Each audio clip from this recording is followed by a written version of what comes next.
thank you again for making a special effort to come today. I'm going to call the names of those individuals who are here today, and if I miss anyone, please raise your hand and let me know, because we may have missed some of you as you came in. Lyle Lance. Lyle, if you would raise your hand. Okay, right over here. Jess Higby. Here. Walter Blue. Max Schroed. Everett Harden. Charles Kirkpatrick. Harold Beard. John Ockert. Merle Brown. Dick Brook. Max Howe. Clint Gaskell. Jack Miller. Bob Holman. Robert Bernard. Earl Way. Arthur Galinsky. Fred Keppel. Bernard Higgins. John Toomey. Bill Smallwood. Ben Lee. Bob Lee. Okay, there's a Ben too, isn't there? There's a Bob, and then where's Ben? Lee Bale. Okay. Dick Mays. Okay. Simo Diston. Senlo, I'm sorry. Pauline Windegler. Don Miller. Creighton Lovedoff. Scott Lucas. Over there. We're over there. And Robert Whiteman. Now, is there anyone I missed? Your name, please. Richard Bishop. Okay. And then anyone else we missed? Harlan Johnson. Okay. Anyone else? Pardon me?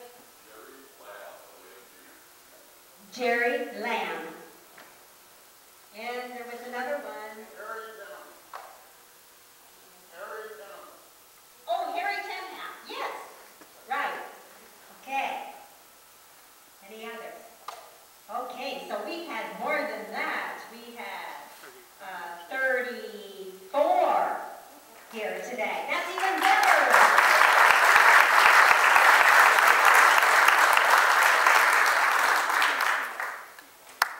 I would like to close my salute to you and the stars.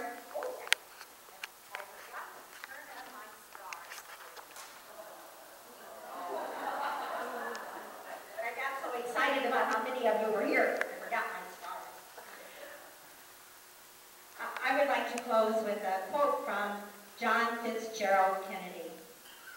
As we express our gratitude, we must never forget that the highest appreciation is not to utter words, but to live by them.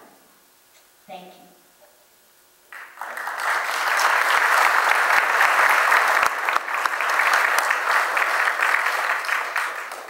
I guess we're doing a lot of quoting today. I'm sure that most of you are aware, and I'm very sure a lot of you probably have read Tom Brokaw's Greatest Generation.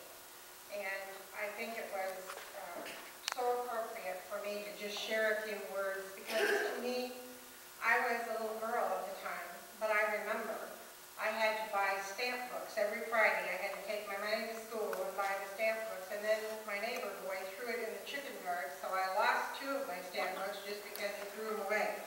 But anyway, Tom sums it up and has done a great job with this, and I'd like to just share a few of his words from the book if you have not read it, if you'll bear with me.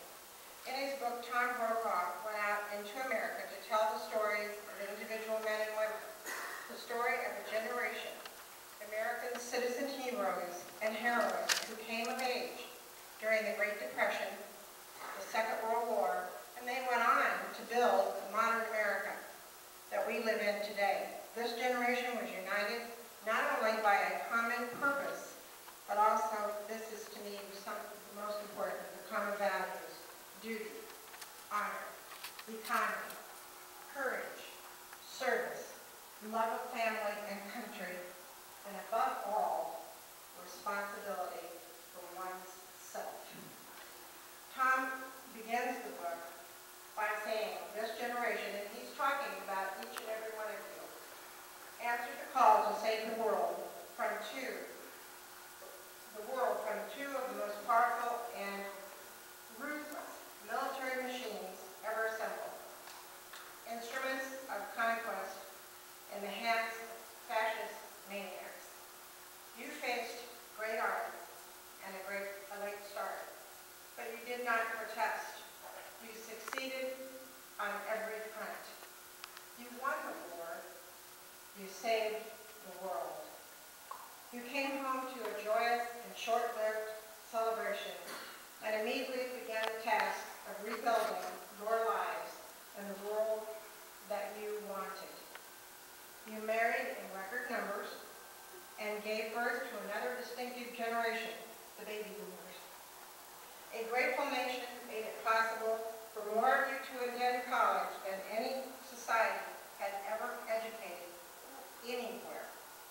You gave the world new science, literature, art, industry, and economic strength unparalleled in the long curve of history.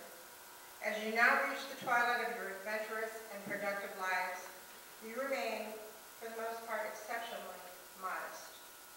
You have so many stories to tell, stories that in many cases you never told before, because in a deep sense, you didn't think what you were doing was that special, because everyone else was doing it too. And again, thank you so much for handing those values down to those of us that came after you, and for being willing to help save the world. Thank you again from the bottom of my heart.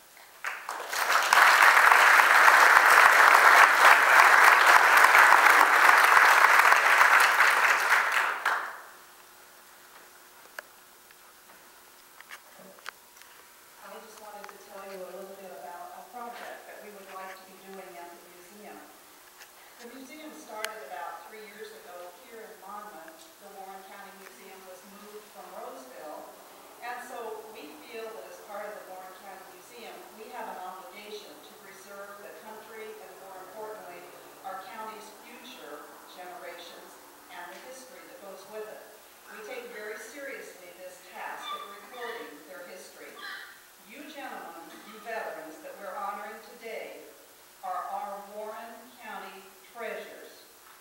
And we want to make sure that your sacrifices and that your service, that for many, many generations to come, will never forget.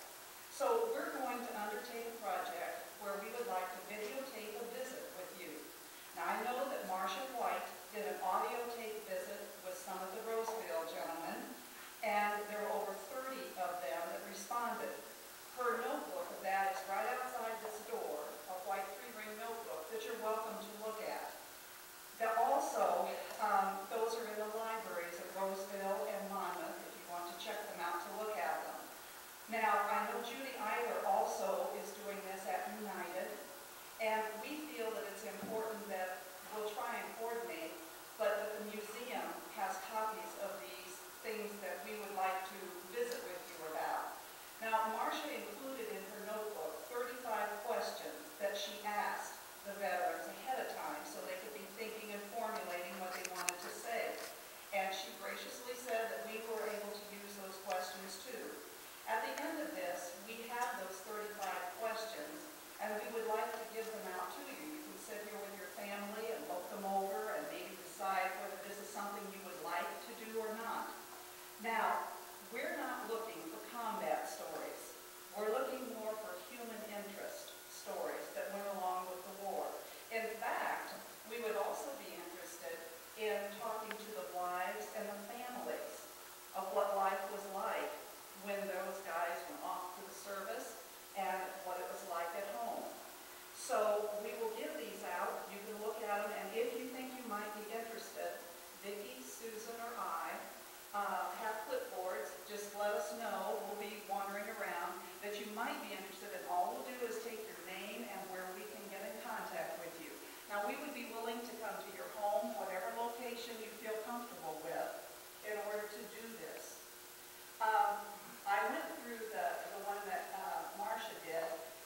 Charles Kirkpatrick is one of our board members, and he's here today, and his was one of the interviews that was in there. I thought I would pick out some of the things from his, so maybe you can get an idea of what some of these interviews were like.